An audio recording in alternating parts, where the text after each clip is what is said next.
Okay, so let us start this third part.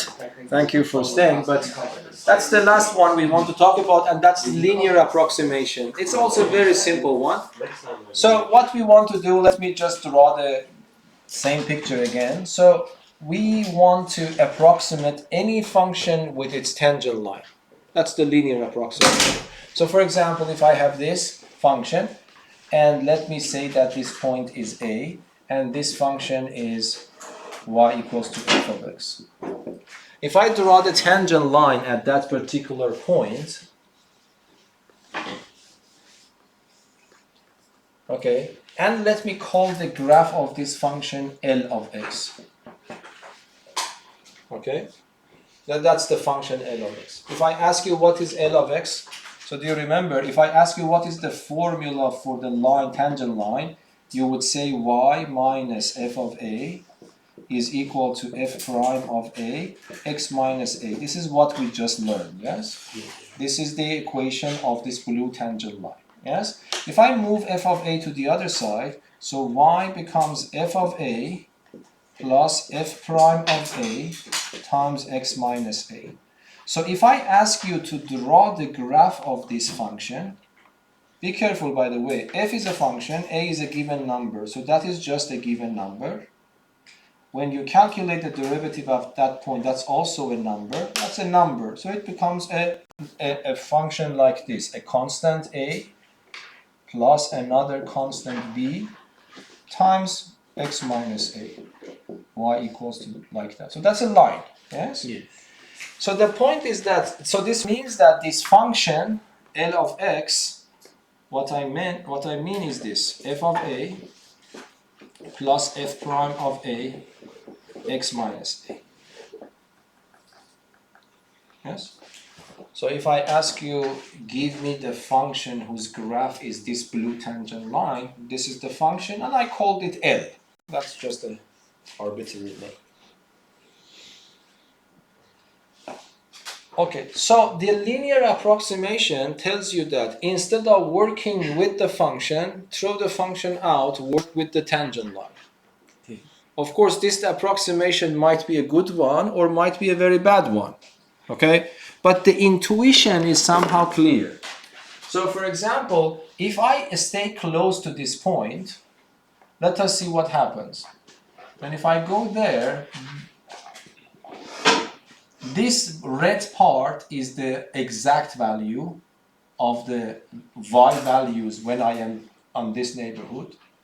But then this part, if I want to make it a little bit bigger for you to see what is going on, it's something like this. Yes? If this point is A, something like that. Okay? So the exact, if I am any point here, the exact values of my functions are these heights, you see? So if I am here, that's exactly the same. There is no difference between the value of this function and the value of this function exactly at this point. They are exactly the same.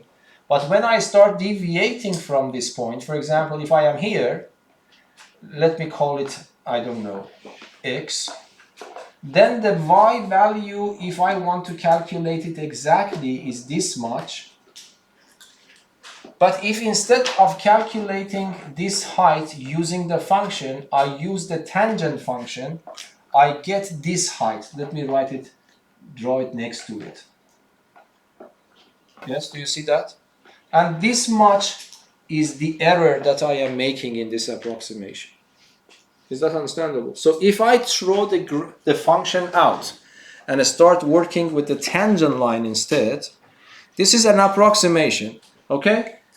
But it might not be a reasonable approximation if I am very far away from A, because the deviation becomes larger and larger, intuitively speaking. Yes? So when I say linear approximation, it always means f of x is approximately equal to L of x. That is called linear approximation. Instead of working with the function itself, we work with the graph, we work with the tangent to the function. But whenever we want to do an approximation, we should have a reasonable error. For example, I can say that 1 is approximately 1000 with the error of 999.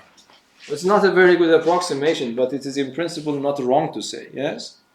So, what we want to talk, the topic of the error that we are making in this approximation, we will study them in very detail later, under the topic of Taylor polynomials and Taylor functions, Taylor series. But for the time being, just learn that linear approximation, it means that instead of working with the function, I work with the tangent to the function. Why it is called linear? Because this is tangent is a line. Yes, that's called linear. Okay? But how do you expect that this be a good approximation? This would be a good approximation if you are close to the point of tangency, yes, to that A. Otherwise, you are deviating probably a lot. Of course, it also depends on the behavior of the function. For example, you might have one function of this type which is tangent to this line at this point. You might have a function of this type. Of course, the same approximation for both of them will not give the same results at the errors. The error for the red one is much bigger, yes, with respect to this error. Because here, if I want to calculate the exact value is this much. But if I want to calculate the approximate value, this is the error that I am making, which was much smaller for the black curve. Is that understandable? Yes. Okay. So, but for the time being, for this lesson, you remember the approximation, linear approximation, is to approximate the function with the equation of the tangent line to this. But if this approximation is going to be reasonable, it means that x, this is reasonable.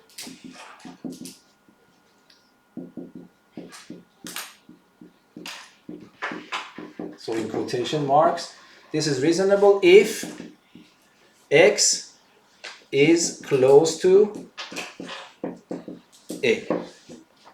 Yes?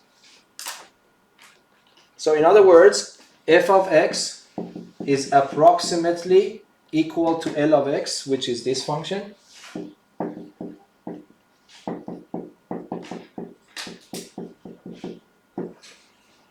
If x is close to A. X is close to A means what? Means x minus A, which I call it h, is a small. Is a small. Yes? So if x minus A, I myself call it h, under the condition that h is small, means the difference is small, I can rewrite it in a different way. The right hand side, I will write it as f of A plus f prime of A, but instead of x minus A, I put h. On the right hand side, I would write, instead of x, I put A plus h. So this is also sometimes you see it, I think you see it in your book, for the formula of linear approximation.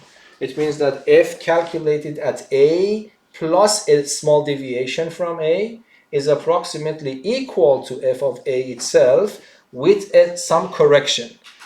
Yes, that correction is this term, f prime A times h. We can make this correction better and better by going to higher and higher derivatives, which will come later.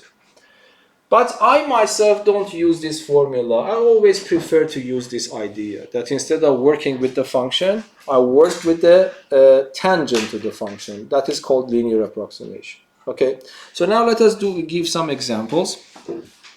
So one example, I think it is in your module exercises. We want to find the approximate value of 4.2, square root of 4.2, okay, without using calculator, by linear approximation. So we want to find its value by linear approximation. Okay? So what you need to do, you need to think about your function. What is your function involved? The function is taking a square root. So your function is a square root function. This is your function. Okay, but then you want to approximate it. So this is the idea. Because you are not allowed to use the calculator, choose A you need to choose your A appropriately. What do I mean by appropriately? It means the closest number to the given number that you can do it without calculator. So if I want to take a square root, the closest number to 4.2 that I can do it without calculator is which number? 4. That number plays the role of your A. Okay? And then what do? You are supposed to find L of x, the tangent line, exactly as we learned before. So to find the tangent line, what I need, do you remember the formula? I need f of a. So this means that I have to calculate f of 4, which is the square root of 4, which is 2. And I need to calculate f prime of 4, but instead of calculating f prime of 4, I have to calculate f prime of x first, which is very simple. This is a very famous formula.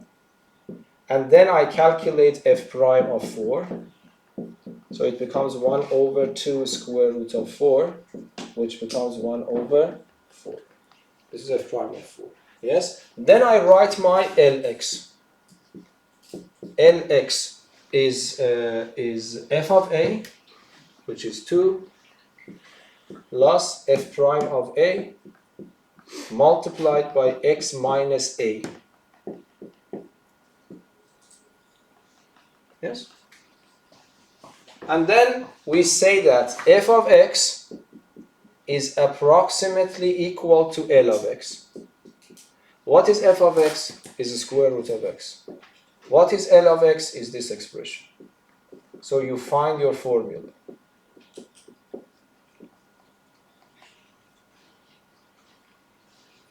Yes? But now what do I want to do? I want to calculate approximate value for a square root of 4.2. So I replace x now with the real value that I want to calculate. So this means a square root of 4.2 is equal to 2, is approximately equal to 2 plus 1 over 4 multiplied by 4.2 minus 4. Yes? So what happens? This is 2 plus 8 minus 4, 4. What is that? No, this is 4.2, sorry. 4.2 minus 4 is 0.2. So it is 1 over 2, 1 over 4 times 2 over 10. So it becomes 2 and what? 1 over 12. Yes? So this means that if you want to do this approximation, a square root of 4 is exactly 2, but when you add 0.2 to 4, the result will be a little bit more than 2. How much more? 1 over 20 more. Yes? Is that right? Yes, that's correct. So this means this is equal to 2,05. So it means that approximately, you can check with your calculator to see how precise is that. We don't have any clue about the error that I am making. I am just giving you an approximation. This approximation is this. This is useless unless I have a control over the error that I am making. We don't have that control yet. Okay, we will learn about this later. Are you happy with this calculation or not? Is that okay? So what you do, you guess the appropriate value for a first, and then first of all you need to guess the function and then the appropriate value, and then write the tangent line and approximate them, and then put the real value on both sides. This will give you the approximate value. But let me do one more example at least. There is another example there. So I want to calculate the approximate value of cosine 62 degrees. Okay, so if you didn't understand quite well here, that's more or less the same example. So approximate value I want. Linear approximation, sorry. Okay? So the only thing is that, let me tell you that, do you remember these formulas of the derivatives for sine and cosine are only valid if you are working in radians. But this is 62 degrees, this is in degrees, so you should be careful about that. The function, I hope that it is clear for you. What is the function? You want to approximate cosine of something. So the function involved is the cosine function. So I would write it cosine. But you need to choose A appropriately. What do I mean by appropriately? I mean a number which is the closest number to this so that you can calculate its cosine without calculator. What is that number? 60 degrees. But 60 degrees is forbidden for derivatives. This is why I write it as pi over 3 radians. Okay, so that's the only thing that you need to remember. And then what I have to do, I have to calculate f of a, which means cosine of pi over 3, and we know this is just 1/2, 0.5. Yes? And what is the next step I need? I need the derivative, but we learned the derivative of cosine is negative sine. But then I have to calculate f prime of my number a, which is 60 degrees pi over 3. I put it here, so it becomes minus sine pi over 3, but this number you need to remember is minus the square root of 3 over 2 as well. Now if I ask you what is L of x, L of x is f of a, which is 0.5, plus f prime of a, there is no plus because it turns out to be negative, multiplied by x minus your a. Okay, let me wait a little bit. Is this understandable? This is the equation for the tangent. So what is the approximation formula? The approximation formula is f of x is approximately L of x. So what is my f of x? Is cosine x. It is approximately equal to this expression.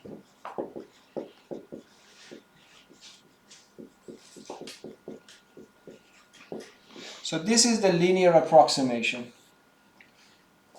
for any x. But for some x, this approximation is reasonable. For some x, this approximation is unreasonable. If I go farther and farther away from this chosen point, this approximation becomes worse and worse, yes? If I get closer and closer, it becomes better and better. But the point is that both of them are still useless because I don't have any control over error. We will have this control later. So here, if I want to calculate it, how do you think I will do? Now, instead of x, what do I do? So cosine of 62 degrees. Be careful, you are not allowed to put 62 degrees because if you put 60 degrees, you are in trouble here. So you have to write it in radians. But what is 62 degrees in radians? This is 60 degrees plus 2 degrees. 60 degrees is, of course, pi over 3 radians. And what is 2 degrees? 1 degree is pi over 180, so it becomes pi over 90. Yes? That is pi over 90. And if I take the common denominator, you don't need to take the common denominator, by the way. So 62 degrees in radians is this. Is that understandable? Okay. And then put it there. So this cosine 62 degrees becomes equal to cosine. Instead of 62 degrees, I put pi over 3 plus pi over 90. But now I put it here in this formula. So from this star, so this is approximately equal to 0.5 minus a square root of 3 over 2 times pi over 3 plus pi over 90. This is instead of x, but there is a minus pi over 3 there as well. This pi over 3 and that pi over 3 is gone, so it becomes 0.5 minus, if I multiply it, this is what you are supposed to answer. Okay, and it is reasonable. Did you expect for a negative sign? Because you know that if this is the cosine axis, 60. When I am in the first quadrant, when I make the angle bigger and bigger, the cosine should become smaller and smaller. So if I am standing exactly on 60 degrees, the cosine is 1/2. But when I go above, I expect to be a little bit lower than 1/2. So this is the minus sign indicating. Yes, is that clear? So this is the linear approximation to cosine 60 degrees. So this is the cosine of 60 is exactly this. When I have it 60 degrees, if this approximation is reasonable, this value goes down. Okay? Can you explain the minus sign again? The minus sign is by calculation coming in, but I just want to see if it is reasonable or not. Okay. Because here, if this is 60, cosine is from here to here is 1/2. It is very clear that if I go 2 degrees higher, then the shadow will go closer. So it means that I expect the cosine of 62 degrees is less than cosine of 60 degrees, and this minus sign is good. If it was plus, then I was in trouble. Yes, but you don't need to be worried. This minus sign automatically comes in because the derivative of cosine is minus sign. Is that right? Yes. Okay, so the good question probably will be this exam question. Let me also do this and then probably we are done. I will do the first one. So this is the linear approximation, if you see. But for implicit functions. Okay, so consider the curve with this equation, determine an equation for the tangent line to the curve at this point, determine with the help of tangent an approximate value for the y-coordinate for a point on the curve whose x-coordinate is minus 0.8. Yes? So that is the same problem but in implicit version of it. Okay, so let us do this and then we are done. So this we have, the function is 2x squared plus 4xy, and then I have plus 3y squared plus 2y equals to 10. Okay? So now we want to find the term for the tangent line at that point. So minus 1 and 2. You have to, in principle, check if this number fits this equation, but I have already done that. If you replace x with minus 1 and y with 2, you will see the left-hand side becomes 10, so that's okay. It's on the expression. So now what we do, we just find the tangent line. So what's the tangent line? I have to differentiate. The derivative of that one is 4x, but here is the product rule, so it becomes the derivative of the first one 4 times the second one plus the first one 4x times the derivative of the second one. The derivative of this one is 6y, but y prime. The derivative of that one is 2y prime, and on the right hand side I have 0. So now I replace x. You see, I can find y prime and then replace, but I don't make life harder for myself. I just replace x with minus 1 and y with 2 everywhere.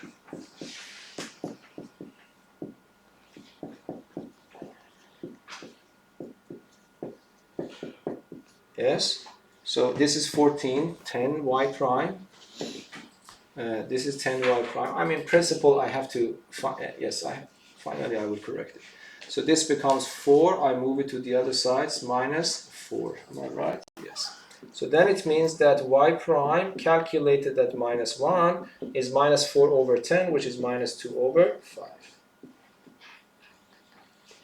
And if I want to write the equation of the tangent line, it is y minus the y coordinate equals to the slope x minus the x coordinate, but minus 1 becomes plus 1. So finally y equals to 2 minus 2 over 5 x plus 1 is the tangent line.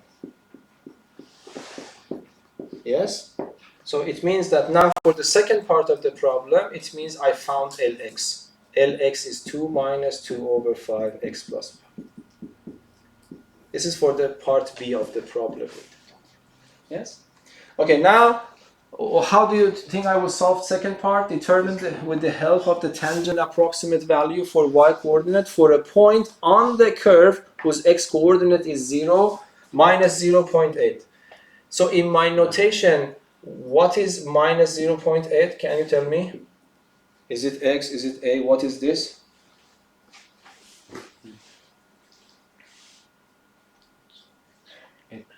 This is x, yes? Can you tell me what is a?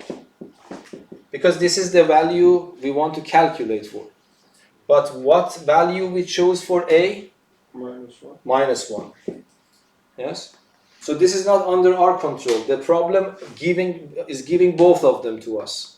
Okay? Because that's an implicit function. Might be it was not easy to guess the numbers. Okay? So they are telling us that use this approximation to find the y value when x is minus 0.8. So the deviation of this value with this value is not too much. But the responsibility is on the question, not us. Okay? So what we want to calculate, instead of writing f of x, because f of x is not here, I write it y of x is approximately L of x. That is the function that I am working. So y of x is approximately this expression, 2 minus 2 over 5 x plus 1. But I want to calculate y at this value, minus 0.8. So it is approximately equal to 2 minus 2 over 5. And instead of x, I put that. And the calculation really doesn't need any calculators here, because this is 0. So it is 2 minus 2 over 5 multiplied. This is positive 0.2. 0.2 means 2 over 10, yes? So let me write it here. So it becomes 2 minus 2 over 25. So it becomes 48 over 25. Yeah, so that is the approximate value if we use the linear approximation. So you see it in both versions, in the standard one and in the implicit ones. Yeah, so this was a question from the exam. Any questions? No? Okay, thank you very much. Thank you.